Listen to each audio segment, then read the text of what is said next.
Hello and welcome back to the Elevate Your Small Business podcast. And today we're going to be talking about 5 things, at least some of which you are probably doing with the absolute best of intentions in your business. But actually, really, they are slowing down your progress.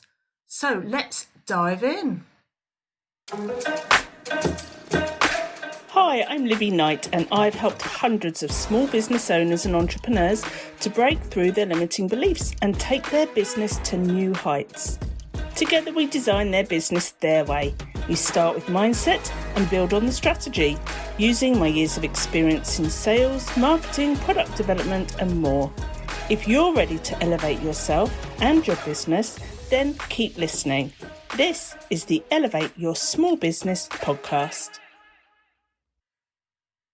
As entrepreneurs, we are busy people. We are trying to juggle so many things, wear so many hats, and it's very hard to do any one thing as well as somebody who was just doing that one job. If you think of the structure of a business, of a corporate, you've got different people doing all the jobs that you have to do within your business. Even if you've got a VA or you outsource some of the jobs within your business, you are still responsible for an awful lot. And it's quite hard to keep that CEO hat on when you're being so distracted by other responsibilities. But that is the life of an entrepreneur.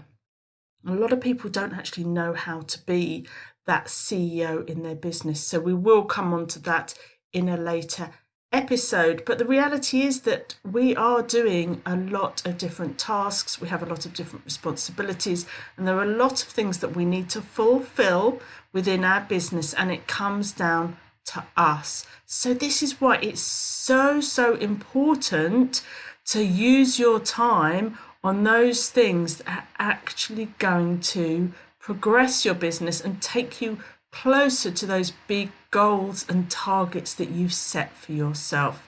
So if you are serious about your business, then be serious about your time, because it's that one thing that you can't get back. Once it's gone, it's gone. We can't stretch it, duplicate it, clone it. We need to be focused and very purposeful in what we choose to spend that time on. So what about what we are doing that isn't serving us, that we should no longer be doing? So I've got 5 of those for you today. So the first one is adding new offers. Now your offer, the words offer and product are often interchangeable. So you might think that your offer is what you're selling, but that's actually your product. So I myself interchange these, it's what we do. But for the purpose of today's podcast, when we talk about an offer, it is the exchange. It's what we are offering, because, it is a doing word, it is a verb. It is what we are offering to help someone with. And if we keep offering to do different things, then that can become very confusing.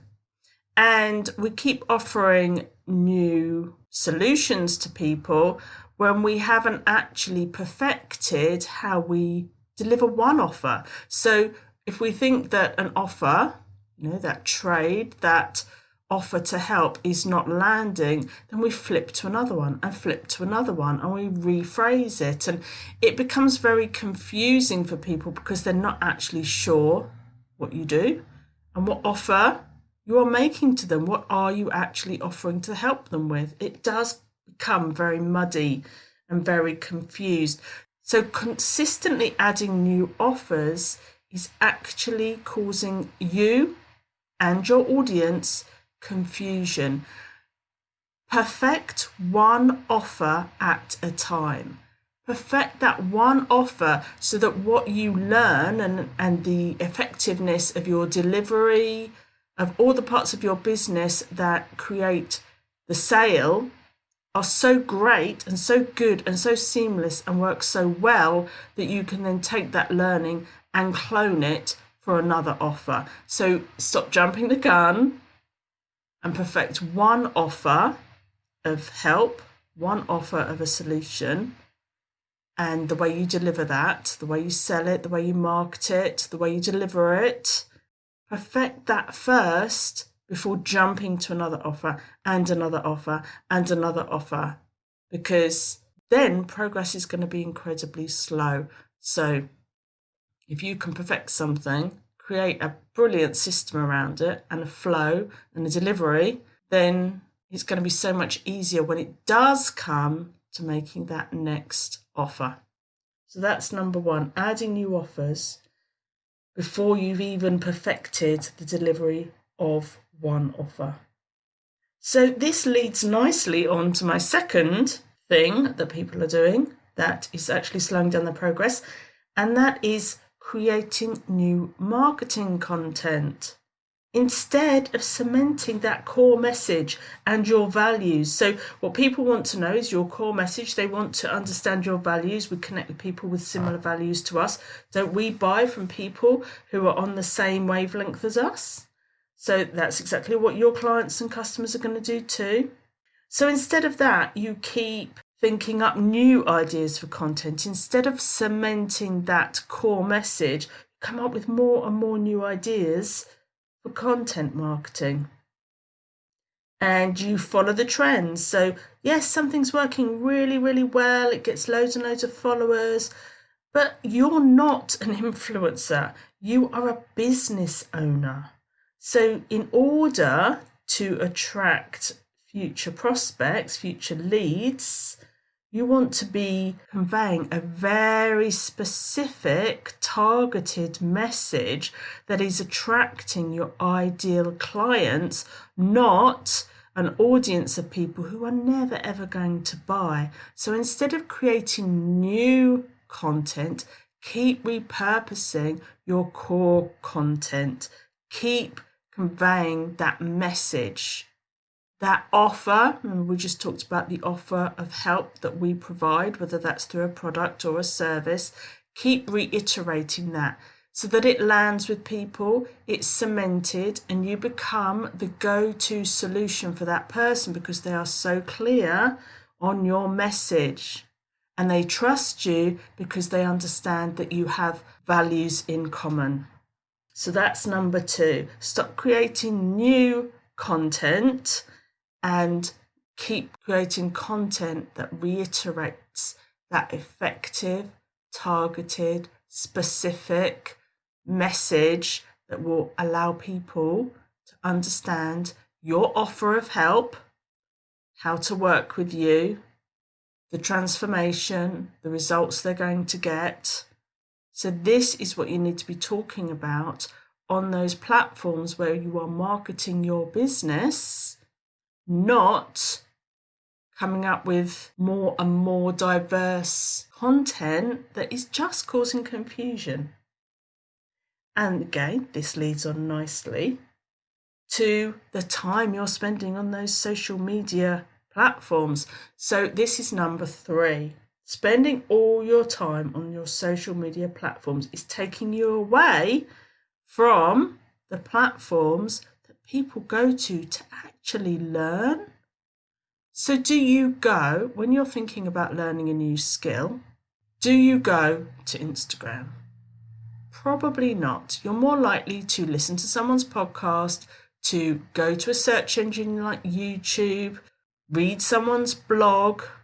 So although you might find that person, you might stumble across them on social media, you don't actually tend to learn from them on that platform. It's more likely that you're going to learn from them through their webinar or through their lead magnet or somewhere away from the social media platform. So social media is a great way to point people in the direction of that learning platform, whatever it may be for you. Your podcast, your blog, your YouTube channel, your lead magnet, your webinar, your challenge, your Facebook group. So it is great signposting area, but it is not where people will sit and tend to absorb your teachings.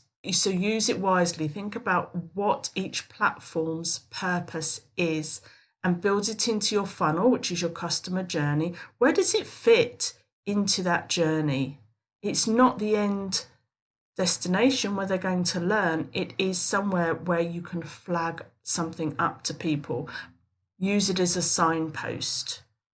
So don't spend all your time on social media marketing, because what you want to do is to just use that as a signpost to your platform where you're creating original content that changes opinion, that enlightens them, gives them new perspectives, new ways of thinking. Just think about the place that social media has, and therefore how much time it should be taking you, and split your marketing time between the content and the platforms according to how people behave. Think about behavior, and don't put all your best stuff on social media because it's completely wasted there. Use it as a place to put your calls to action and to signpost people off social media where they can really get involved in your learning, find out more about you, and become a loyal fan of your work. So, number 4, listening to the gurus aren't speaking to you. And of course, there is a ton of help out there, and that is brilliant. What an exciting time to run a business, because there is a plethora of help for you out there. But what people tend to do is they listen to the big names, or they hook on to somebody who sounds brilliant, but actually a lot of the advice they're giving is very specific to a certain business type. Not everybody. Some of us are a bit broader than that, and our advice can be applied to a lot of different businesses. But you'll find that a lot of the names that you're following are very coach oriented. So if you are not a coach, you are not an online business predominantly, then a lot of this advice is not aimed at you. If you're spending a lot of time in clinic or teaching in person, providing a service where you're in the room with people, a lot of this advice is not targeted at you, and you don't have the time to do all of this creation that people who have a purely online business with lots of automations and don't have a lot of in-person client time, they're running a very different business to you. If you're in clinic all day and you only have one admin day or half an admin day a week, you don't have time to do a lot of these other tasks and projects, and you don't need to. You have a different business model, and you need a different business strategy. So just check in which parts of the advice that you're learning are relevant to you and are useful to you and are going to take you closer to your goals. How effective is this advice within your particular business type, the way you deliver? If you are an expert in your field and you're a clinician or somebody who is spending a lot of time delivering live, and that's what you love to do. You don't want to go online and create remote learning and build massive automations. This isn't relevant to you. It's not what you want to do. This isn't going to float your boat. This isn't going to make you happy. You love to spend time with people, helping people in person. Then all of this other help isn't relevant. A lot of it isn't really relevant to you. You just don't have the time. This is not a priority. There is so much help online for people who have online businesses. It looks as if this is the one and only right way, but it's not right for you if that's not your business. So just double check and just take the learnings that are relevant to you. You don't need to know and do everything that they are advising, because a lot of them are not speaking directly to you. And then our last one, number 5, one and done learning. So going back to those gurus, have all this amazing help available. So through books and through courses and through, all sorts of different ways of absorbing information. But what a lot of people do is it is very much one and done learning. So they'll absorb all this information, take it in, and that's brilliant. That's brilliant. Absolutely great. But there is so much more value. That is, you know, the analogy where you've got the tip of the iceberg. So all you see is the very small peak of the iceberg, and the vast majority is underneath the water. And that is what one and done learning, taking a course or reading a book once, that's exactly what it's like. Because when you take a course or read a book, you will only take in a small proportion, a small percentage of the content, because you will see what you need to see when you need to see it. So the first time, you know what it's like when you've watched a film, for example, and it's your favourite film, and every time you watch it, you see something different. You notice something different. You understand the plot better. I've been looking after my dad for quite a while now, 7 months now. I've been living with my dad since he had a bad fall, and he's not confident to live on his own. So while I've been living with him, he loves the Harry Potter films, and we're on, I think, our fourth run within the 7 months of watching the series. We're up to, I think we just watched The Goblet of Fire was the last one. But anyway, we're on our fourth run. But every time we watch it, especially as the films go on, they're so complex that you gain something new. Every single time you watch it, you notice something new, you hear something new, you understand something new. So this is the same. If you think about your movie, every time you notice it, and that other people will have highlighted or noticed something different to you. We can all watch the same film, but we will all notice something different because we notice what matters to us. So this is the same with all that beautiful learning and all those lovely resources that you have at your fingertips through Audible or through people's Facebook groups or webinars or online courses and programs.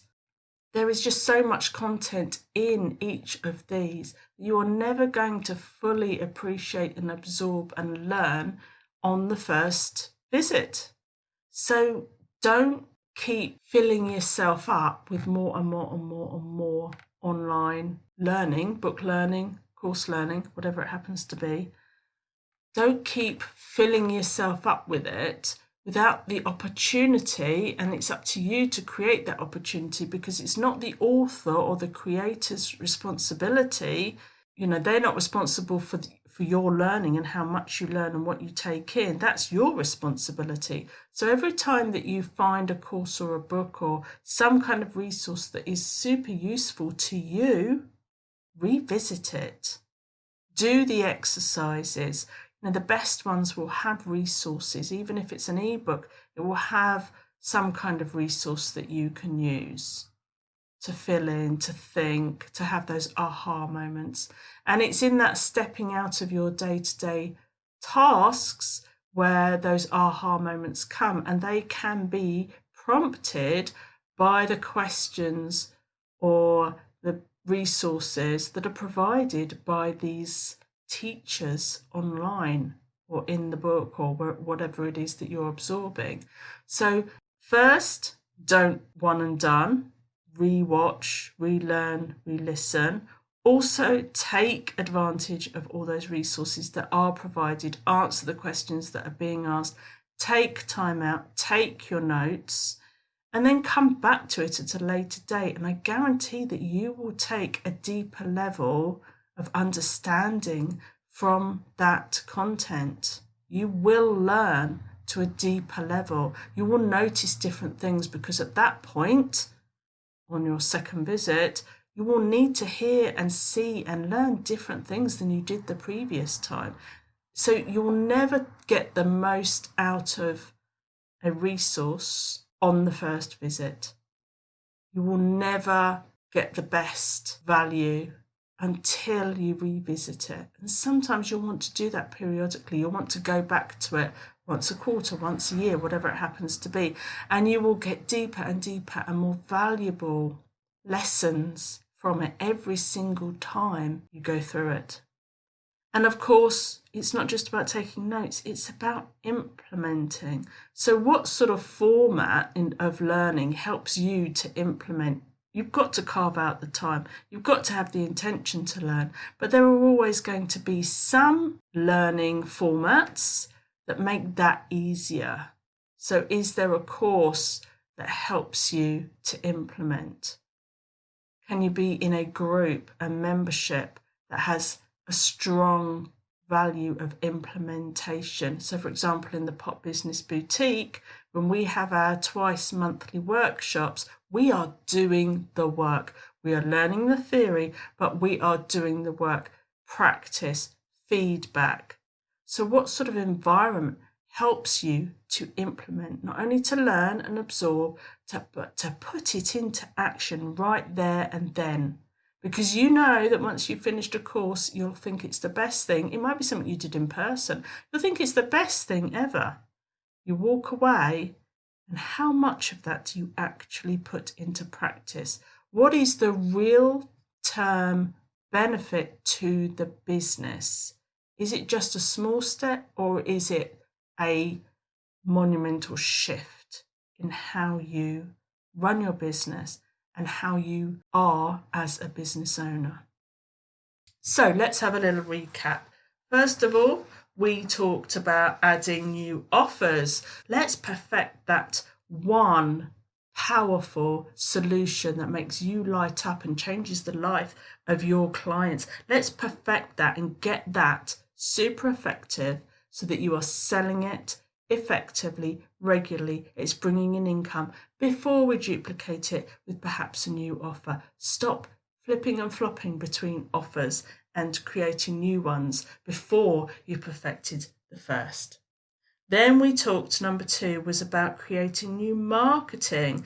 So this is all about cementing your core message and values, ignoring the trends if they're not helping you to spread your message, making sure that you're attracting the right people by sharing your values and being consistent, getting those quality people into your business. So stop confusing them. You're not an influencer who's trying to impress them. You are a business owner who is getting out a core message, building trust with your values, and selling your product, which is providing an offer of help to those who need it. Number 3, spending all your time on social media, whereas really your content should be offered off social media. I mean, it can be in a group, of course, that's sort of a caveat there, but the hub of your quality content is really something like a podcast, a blog, a course, a webinar. So that is where you are actually transforming lives, and your social media platforms are really a signpost for people to go find this quality content that is going to help to convert them into your new fans that want more of what you have, because they can see, because they have chosen to go and learn more, and they're not going to be doing that on Instagram or TikTok. So those have a place, but thinking that they are the sole marketing method of your business is a big mistake. So that was number 3. On to number 4, listening to the gurus who aren't actually speaking to you. So their advice is not going to speed you up, it's going to slow you down because it's not really relevant and it's not going to bring you the results that you want. So make sure that the people you're listening to are giving you the advice that you need to reach your goals faster. And the last one, that one and done learning. Stop filling yourself up with more and more and more knowledge without taking the time to implement, to fully learn, to get that depth of learning by re-listening and noticing new things, noticing what you need to notice when you need to notice it. So every time you find something that is being valuable to you, know that if you re-listen to it at a later date, you're going to go deeper and deeper and deeper. Carve out time to start implementing and learn in a way that helps you to do that, because it is your responsibility to take this learning and to use it in a way that is going to bring you the results that you want. Just reading it Just going through it once is not going to do that.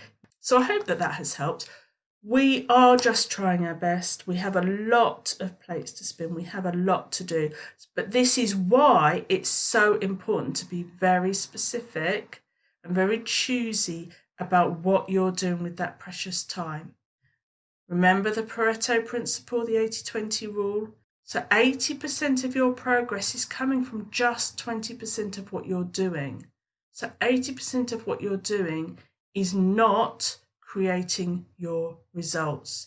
And it's these things that we've talked about today that are absorbing your time and your effort and your energy. They're filling up your time, cluttering up your mind, overwhelming you. For what? So be very canny, be very specific, and create strategies about what place these activities are playing in your business growth, and only allow in what is going to help you, because you can only do so much. So with that in mind, if you do want to know more about how you can join the Pop Business Boutique, which is where we do the learning and the implementing and the practice all at once in workshop style mentoring sessions, different subjects on new skills to run your business and also on getting your business to the next level. You'll find the link to find out more in the show notes. Take care, and I will see you on the next episode.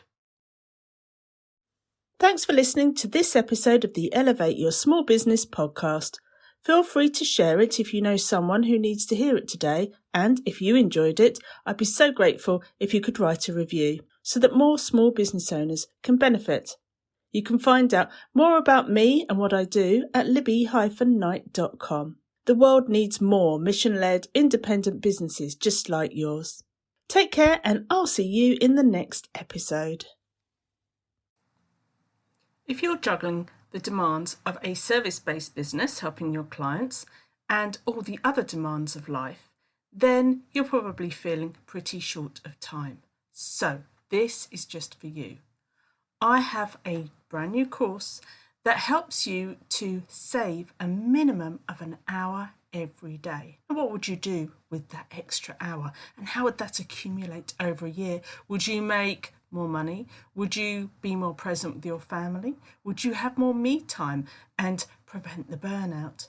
Whatever you choose to do with that extra hour a day, we know that it's not just about what you do, but how you think. So this course is going to start with those quick wins of gaining you back some time, plugging the leaks, putting in the boundaries, but it's also going to help you to instill new beliefs that will allow you to make different choices. Because this is not just about quick wins, as good as they are, it's about long-term change and changing your life. So if this is something that you would like to know more about, then have a look in the show notes and find the link to the Save an Hour Every Day course.